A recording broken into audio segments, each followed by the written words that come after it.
ॐ श्रीकृष्णाय परमात्मने नमः। श्रीमद्भगवद्गीता अथ प्रथमोऽध्यायः। अर्जुन विषादयोगः। धृतराष्ट्र उवाच धर्मक्षेत्रे कुरुक्षेत्रे समवेतायुयुत्सवः मामकाः पाण्डवाश्चैव किमकुर्वत सञ्जय। सञ्जय उवाच दृष्ट्वा तु पाण्डवानीकम् व्यूढम् दुर्योधनः सदा आचार्यमुपसङ्गम्य राजा वचनमब्रवीत् पश्यैताम् पाण्डुपुत्राणाम् आचार्यमहतीम् चमू यूढाम् द्रुपदपुत्रेण तव शिष्येण धीमता अत्र शूरा महेश्वासाः भीमार्जुन समायुधि युयुधानो विराटश्च द्रुपदश्च महारथः दृष्टकेतुश्चेकितानः काशीराजश्च वीर्यवान् पुरुजित् कुन्तिभोजश्च शेव्यश्च नरपुङ्गवः युधामन्युश्च विक्रान्तः उत्तमौजाश्च वीर्यवान् सौभद्रो द्रौपदेयाश्च सर्व एव महारथाः। अस्माकं तु विशिष्टाये तान्निबोध द्विजोत्तमा नायका मम सैन्यस्य सैन्यार्थं तान् ब्रवीमि। भवान् भीष्मश्च कर्णश्च कृपस्य समितिञ्जयः अश्वत्थामा विकर्णश्च सौमदत्तिस्तथैव च अन्ये च बहवः शूराः मदन्ते त्यक्तजीविताः नानाशस्त्रप्रहरणाः सर्वे युद्धविशारदाः। अपर्याप्तं तदस्माकं बलं भीष्माभिरक्षितं पर्याप्तं त्विदमेतेषां बलं भीमाभिरक्षितम् अयनेषु च सर्वेषु यथा भागमवस्थिताः भीष्ममेवाभिरक्षन्तु भवन्तः सर्व एव हि। तस्य सञ्जनयन् हर्षम् कुरु वृद्धः पितामहः सिंहनादं विनद्योच्चैः शङ्खं दद्मौ प्रतापवान् ततः शङ्खाश्च भैर्यश्च पणवाणकगोमुखाः सहसैवाभ्यहन्यन्त शशब्दस्तु मुलोऽभवत्। ततः श्वेतैर्युक्ते महति स्यन्दने स्थितौ माधवः पाण्डवश्चैव दिव्यौ शङ्खौ प्रदध्मतुः पाञ्चजन्यं ऋषिकेशः देवदत्तं धनञ्जयः पौण्ड्रं दध्मौ महाशङ्खं भीमकर्मा वृकोदरः अनन्तविजयं राजा कुन्तीपुत्रो युधिष्ठिरः नकुलः सहदेवश्च सुघोषमणिपुष्पकौ काश्यश्च परमेश्वासः शिखण्डी च महारथः दृष्टद्युम्नो विराटश्च सात्यकिश्च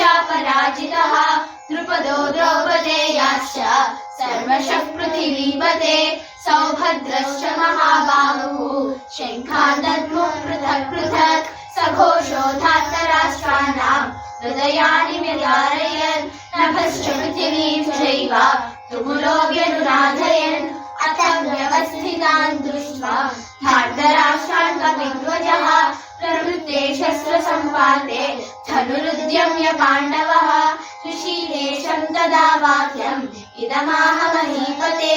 अर्जुन उवाच सेनयोरुभयोर्मध्ये रथं स्थापयमेषुता यावदेतान् निरीक्षेऽहं योद्धुकामानवस्थितान् कैर्मया सह योद्धव्यम् अस्मिन् रणसमुद्यमे योत्स्यमानानवेक्षेऽहं य एतेऽत्र समागताः।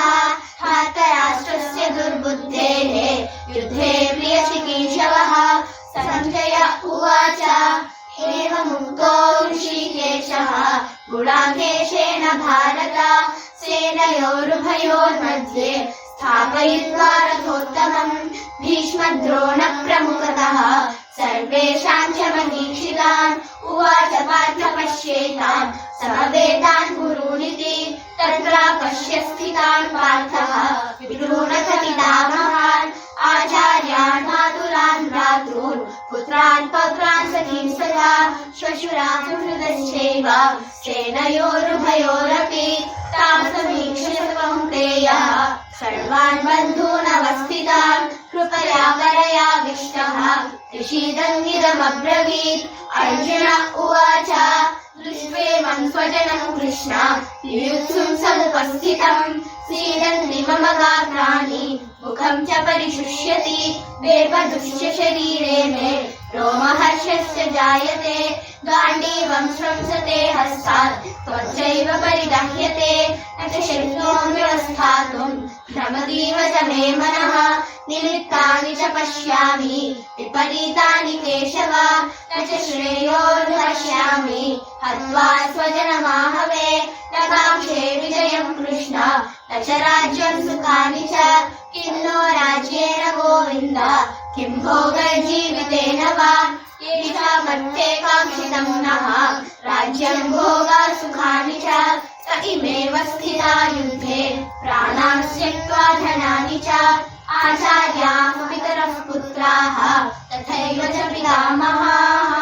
मातुलाः श्वशुराः पौत्राः श्यालाः सम्बन्धिनस्तदा एतान् हन्तुमिच्छामि घ्नतोऽपि मधुसूदन अपि त्रैलोक्यराज्यस्य हेतोः किं नु महीकृते निहत्य धार्तराष्ट्रान्नः का प्रीतिः स्यात् जनार्दन तावदेवाश्रयेदस्मान् हत्वैतानाततायिनः तस्मान्नार्हा वयं हन्तुं धार्तराष्ट्रान् स्वबान्धवान् स्वजनं हि कथं हत्वा सुखिनः श्याम माधव यद्यप्येतेन पश्यन्ति लोभोपहतचेतसः कुलक्षयकृतं दोषं मित्रद्रोहे च पातकम् कथं ज्ञेयमस्माभिः पापादस्मान् निवर्तितुं कुलक्षयकृतं दोषं प्रपश्यद्भिर्जनार्दन कुलक्षये प्रणश्यन्ति कुलधर्माः सनातनाः